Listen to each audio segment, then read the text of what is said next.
Hey everyone, Dodge here from Team Chaos MTG. Over the past week or so, there have been a slew of Ravnica Allegiance spoilers, and today we are going to go over those. So let's start with the most exciting new thing we've seen so far, which is a couple of Orzhov cards showcasing their new mechanic, Afterlife, which is kind of insane. Whenever a creature with Afterlife dies, you get however many 1/1 flying spirit tokens it tells you you get. The first card on the screen here, Tithetaker, is basically Athalia. At least on your turn, it's similar to Athalia. It also makes your opponent's activated abilities cost more. The second card here, Imperious Oligarch, other than just looking like a very stern, angry woman, is a fine card. 2/1 Vigilance with Afterlife 1 for 2 mana. Certainly not a top tier hate bear or second tier hate bear. We'll have to see exactly how the Tithetaker works out, but she is fine in a draft. The next Orzhov card up, Mortify is coming back. Mortify is an incredible piece of almost unconditional removal. It kills any creature, kills any enchantment at instant speed for 3 mana, and this promo art does look pretty sweet, so super excited about that. Hopefully more good Orzhov stuff comes down the pipeline soon. We do have a whole bunch of Rakdos stuff on the way, though. Most of these showcasing the new Rakdos mechanic Spectacle, which you get an alternative casting cost if an opponent lost life that turn.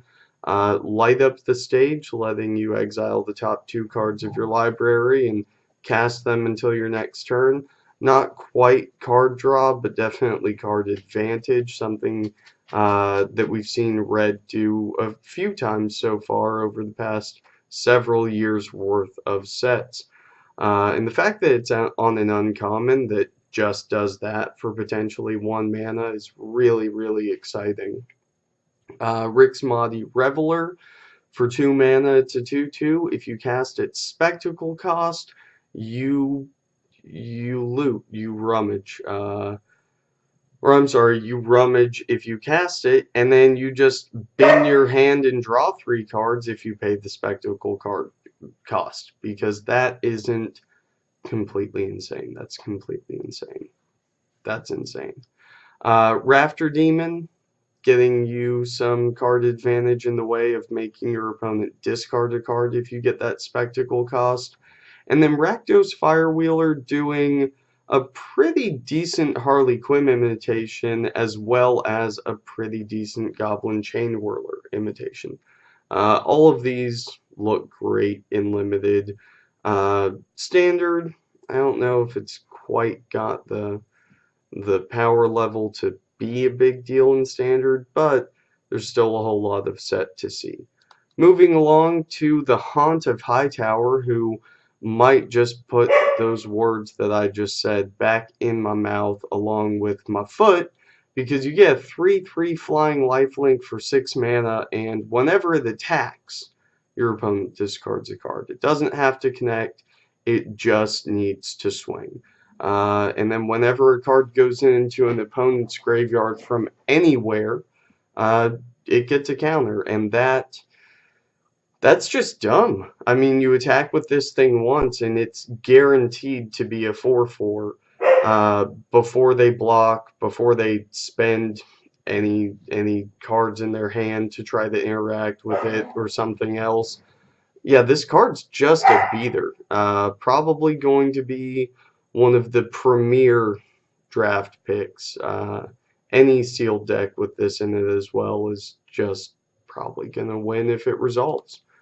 Simic Ascendancy, because Ascendancies are coming back, and that is cool as shit. I love the Ascendancy cycle from Khans of Tarkir, Dragons of Tarkir, like whatever of Tarkir it was.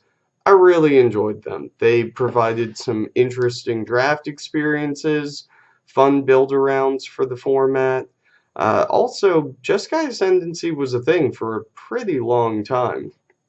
This one, it has that ancillary get a bunch of counters on it, win the game effect, and that's pretty cool, but just as a 2-drop that lets you start pumping things for 3 mana, like that's not a bad mana sink.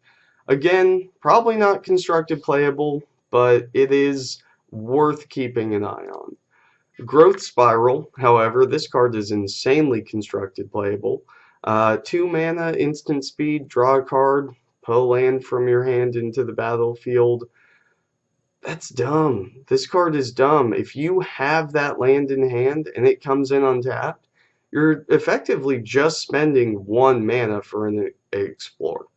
I can't even say that correctly is how excited I am. The words are falling out of my face holes, and they're all jumbled and messed up, and that's your fault, Growth Spiral.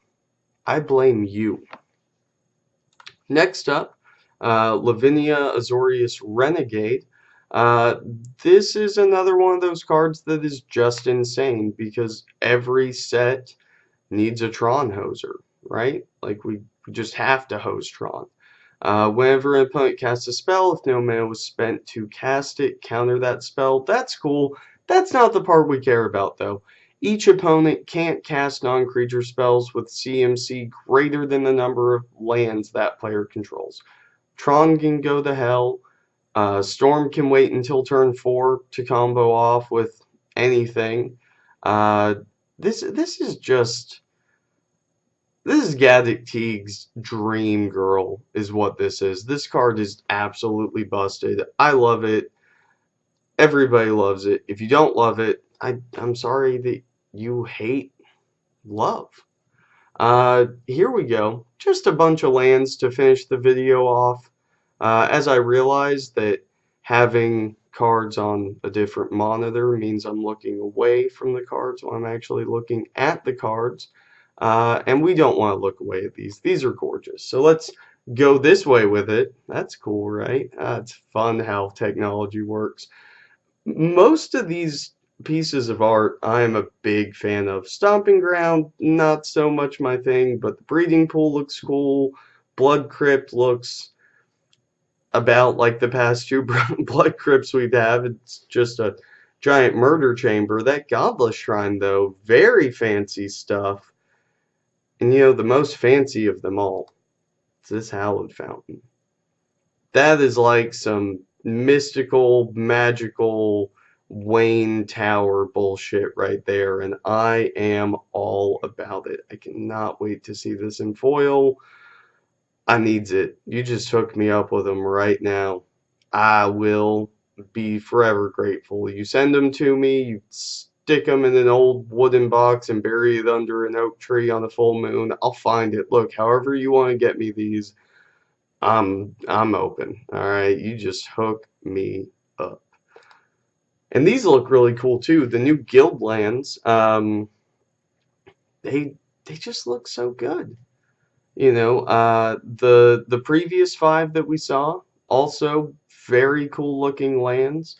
And I am personally just amazed by how expensive the promo foil versions of these are. Some of them are like 15 bucks or something, and that's a bit nuts. I'm actually not a huge fan of the guild symbol being, you know, put into the text box like that. I like it. It's cool. It's a cool design space.